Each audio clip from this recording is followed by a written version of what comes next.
আমি ডক্টর সন্দীপ ঘোষের এগেনস্টে জুলাই 2023 সালে ভিজিলেন্স কমিশন অ্যান্টি কারাপশনে রিটেন কমপ্লেন জমা করেছিলাম, কিন্তু সেটার বিরুদ্ধে কোনো অ্যাকশন হয়নি। তারপরে কালকে আমি একটা ক্রিমিনাল কেস করার জন্যে এফআইআর মা তারা ট্রেডার ডক্টর সন্দীপ ঘোষ আরও যারা আছেন ওনার যেই এলিগেশন, শুধু ফাইন্যান্সিয়াল না, অনেকগুলো ওনার স্ক্যাম আছে, বায়োমেডিক্যাল স্ক্যাম থেকে নিয়ে ডেড বডি স্ক্যাম থেকে নিয়ে ওনার যা আছে সব জিনিসকে আমি এবার নজরে আনতে চাইছি।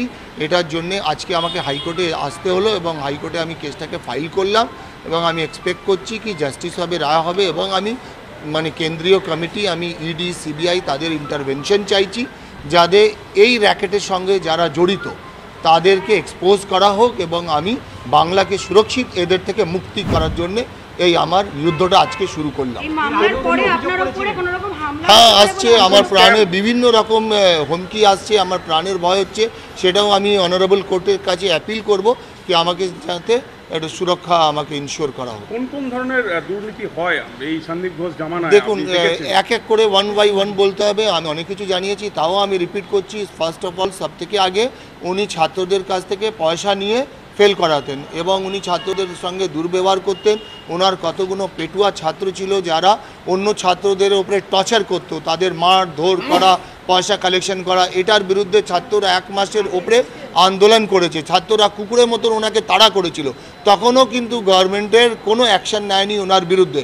উনি আবার চেয়ারে বসে গেলেন। তারপরে উনি বায়োমেডিক্যাল স্ক্যাম, বায়োমেডিক্যাল ওয়েস্ট, যেটা syringe use, saline bottle, rubber gloves, hand gloves, এগুলো ইউজ, সেটাকে চ্যানেলাইজ করে কিছু বাংলাদেশি সিটিজেন এটাকে নিয়ে যাচ্ছিল এবং ওখানে গিয়ে রিসাইকেল করছিল। এছাড়া ডেড বডি স্ক্যাম আছে, উনি ডেড বডিগুলো ওয়ার্কশপের জন্য দিয়ে দিতেন, বিক্রি করে দিতেন। আনক্লেম বডি, পিএম বডি, এটা নিয়ে কমপ্লেন হয়েছিল, ন্যাশনাল হিউম্যান রাইট কমিশন থেকে তদন্ত করেছিল, কোর্টে পিআইএলও হয়েছিল, কিন্তু তখন আর কি বলবো, উনি সব জায়গায় তো এত ইনফ্লুয়েন্সিয়াল কি উনি পার পেয়ে যাচ্ছেন এবং ওনার বিরুদ্ধে কখনো কোথাও কোনো অ্যাকশন হয়নি।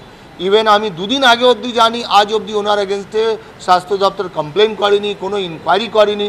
পরশু দিন একটা সিট কমিটি গঠন হয়েছে, কালকে আমাকে ডাকা হয়েছিল, আমি ইনকোয়ারিতে কোঅপারেট করেছি এবং আমি শুনলাম গতকাল ফার্স্ট এফআইআর গভর্নমেন্ট ওনার বিরুদ্ধে করেছে। তো আপনি মৃতদেহ নিয়ে যে রাজনীতিটার কথা বলছেন, পোস্টমর্টম বডি আনক্লেম যেগুলো, দেখুন, এখন এই জিনিস তদন্ত করলে আরও এমন জিনিস বেরোবে, তথ্য আসবে যেটা এখনও প্রকাশ হয়নি, কারো চোখে পড়েনি। আমি সেই সব জিনিস থেকে মুক্তি করার জন্যে, যাতে আমার বাংলাকে বাঁচাবার জন্যে, এই নেক্সাসটাকে ভাঙার জন্যে, আমার লাইফকে স্টেকে রেখে এই যুদ্ধটা, এই সংগ্রামটা, এই আন্দোলনটা শুরু করলাম এবং ওনার বিরুদ্ধে একটা ক্রিমিনাল কেস ইনিশিয়েট করালাম।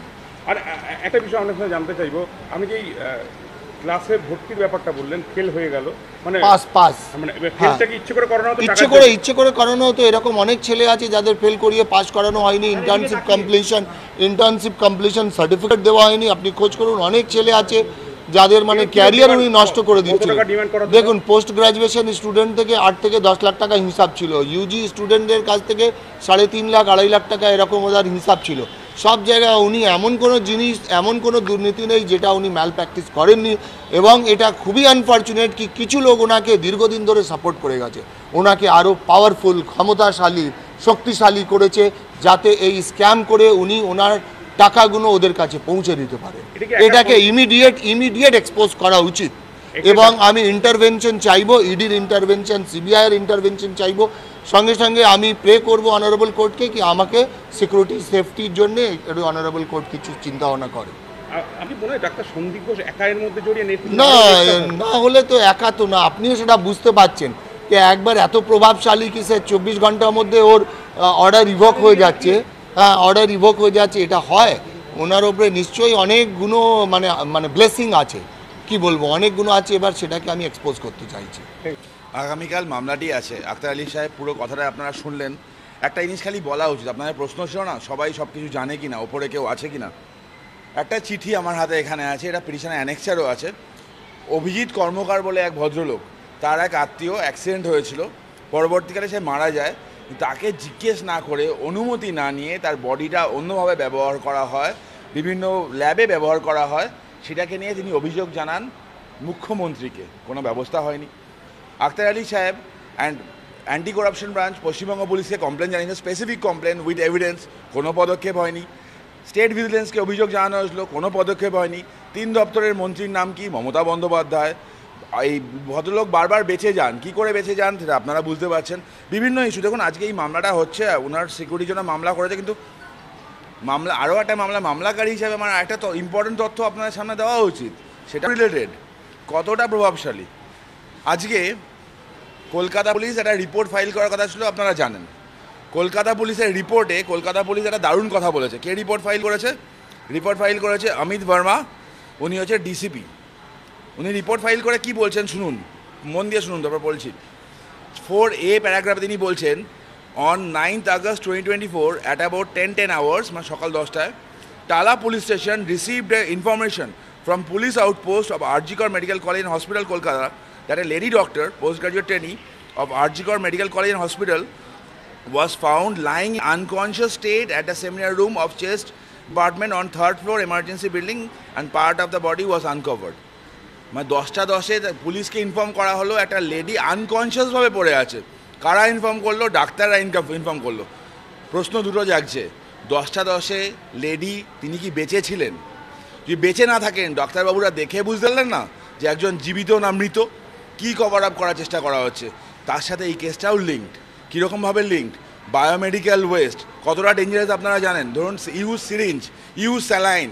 আমরা আপনার সাধারণ মানুষরা সরকারি হসপিটালে যাই যারা ওই ক্রিমি লেয়ার থেকে বিলং করে না, সেখানে গিয়ে যে ওষুধটা আমাদের দেওয়া হচ্ছে, যে সিরিঞ্জটা দেওয়া হচ্ছে, সেটা HIV ইনফেক্টেড হতে পারে, অন্য কোনো ডিজিজ হতে পারে সেখান থেকে, সেগুলো আমাদের উপর ব্যবহার হচ্ছে। ক্লিয়ার নেক্সাস ছিল, ক্লিয়ার প্রুফ ছিল, ক্লিয়ার এভিডেন্স ছিল, তারপরও কোনো ব্যবস্থা হয়নি। আর ইনার ওপর থ্রেট করা হচ্ছে, বারবার ইনাকে এদিক ওদিক ট্রান্সফার করা হয়।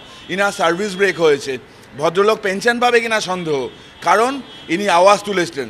ইনি আজকে যেখানে থাকেন Murshidabad medical college and hospital, যেখানে উনি আজকে পোস্টেড, ওনার সিরিয়াস ডাউট আছে ওখানে তাকে থ্রেট করা হবে, ওখানে তার উপর হামলা হবে।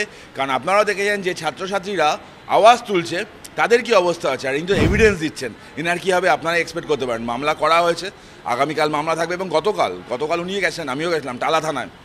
স্পেসিফিক কেস ছিল, কগনিজেবল অফেন্স ছিল।